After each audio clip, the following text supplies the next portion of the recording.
What's up, guys? Welcome to SeaWorld Orlando, and today we are going to be getting into some trick-or-treating. So they're doing a trick-or-treating event at SeaWorld Orlando, and I have all the information that you need to know before you go, so let's get into it. First of all, guys, you can see that social distancing is not exactly happening when entering the park. The lines were pretty long. It was taking a little bit of time to get through the temperature checks and security checks, so it definitely backs up, and you definitely have people closer than 6 feet. SeaWorld's not doing a great job monitoring that, but they're not doing a horrible job either. If you notice the temperature check area, they're not actually scanning you with a temp gun. They have this camera, and as you walk in, you're going to basically just walk past the camera, and it's going to take a thermal image of you, and then it's going to know what your temperature was, and it seems to be a lot quicker. So you just kind of walk through this room. There's not a lot of stop and go. It's actually pretty awesome. It works out pretty good. That was kind of cool. Yeah, just walk through a camera and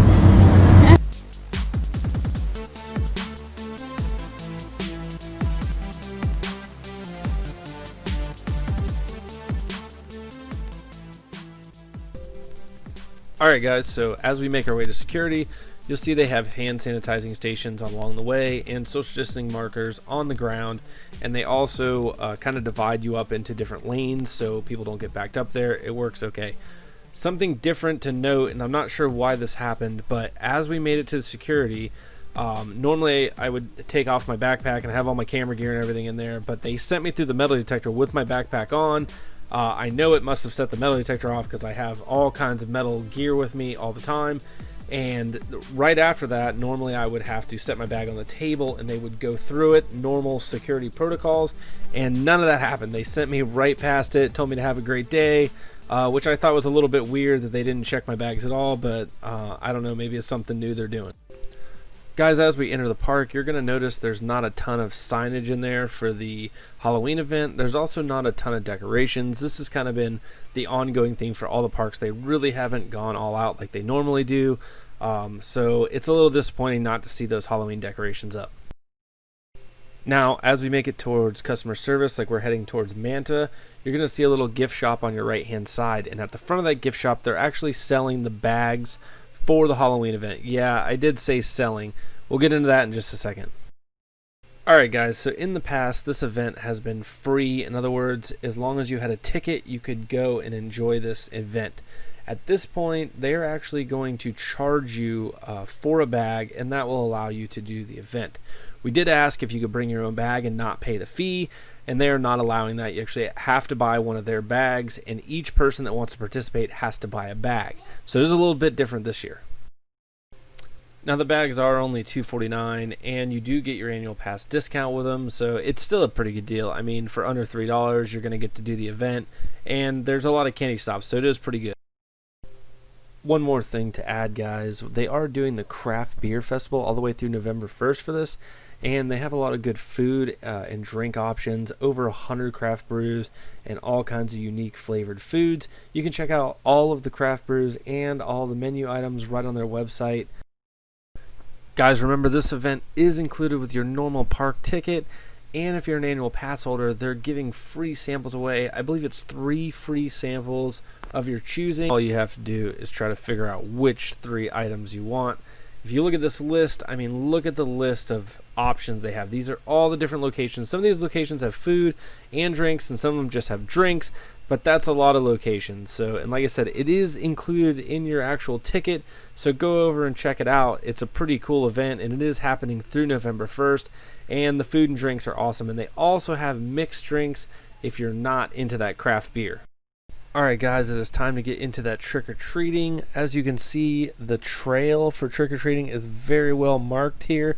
Other parks are not doing this so well. I will get into that momentarily. But SeaWorld has done a great job. They do this every year, so they're pretty well versed in doing these events. So you're going to start over by Wild Arctic, and you're going to make your way all the way through the back area where they do events, all the way until you get basically back to where the dolphin nursery is. So if you're familiar with the park at all, you'll know where I'm talking about. Now, they do have games over there for the kids, and the trick-or-treating is really, really cool. So you basically walk up to the booth, and they have a tube, and the people put the candy in the tube, and it slides in the bag, so it's very, very safe. what I consider COVID friendly. You don't have to worry about going door to door. You don't have to worry about kids sticking their hands in baskets.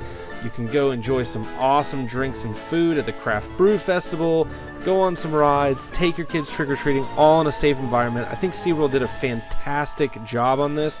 They're doing 100% better than Universal did. So Universal's doing a same event, trick-or-treating type event, and it is horrible, a total disaster. I mean, like the Fast and the Furious ride disaster. I mean, totally bad.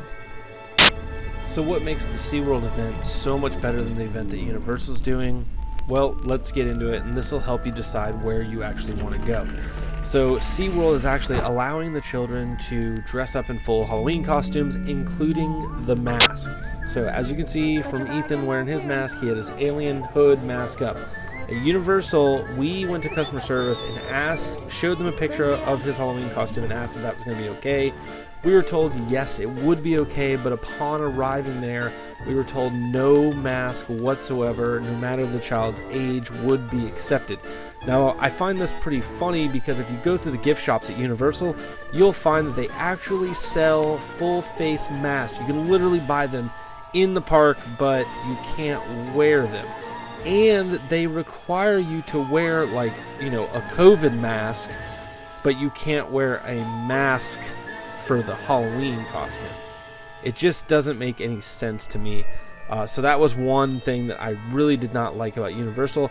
The second thing is they're doing their Halloween events in the gift shops, and they don't have a map and they don't have anyone like really directing you. So you literally just have to walk around the park and try to find the stickers located on the doors of the gift shops.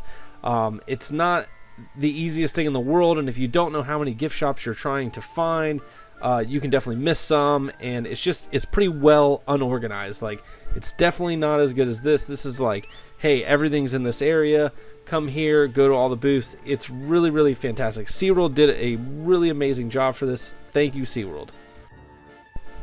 So guys, like I said, I think this event is great. I think you'll have a lot of fun if you check it out. They have a lot of really cool Halloween merchandise. The actual Halloween event itself is awesome if you have kids. And if you don't have kids, go over and get some drinks and some food, because that craft beer festival is amazing and they have a lot of options and a lot of choices. Plus, SeaWorld's a pretty cool park. It's definitely not my favorite park by any means, but I think they did the best Halloween party that's going on right now. I mean, obviously Disney canceled and some of the other places aren't doing anything, and like I said before, the one at Universal is like horrid. So like I said, SeaWorld is pretty much awesome if you have kids and you're looking to just have a really good Halloween experience, COVID free, and they did an amazing job with this. Guys, I hope you'll hit that like and subscribe button for me. It really helps me out and my channel grow and help me to do more videos and more cool stuff like this. So like I said, it's right down there in the bottom corner, and if you could just smash that subscribe button and hit that like button for me also, guys, and you'll get notifications on all my new upcoming videos, so you can not miss any of the new updates and any of the new cool videos that I put out. So I really do appreciate it. Thanks, guys.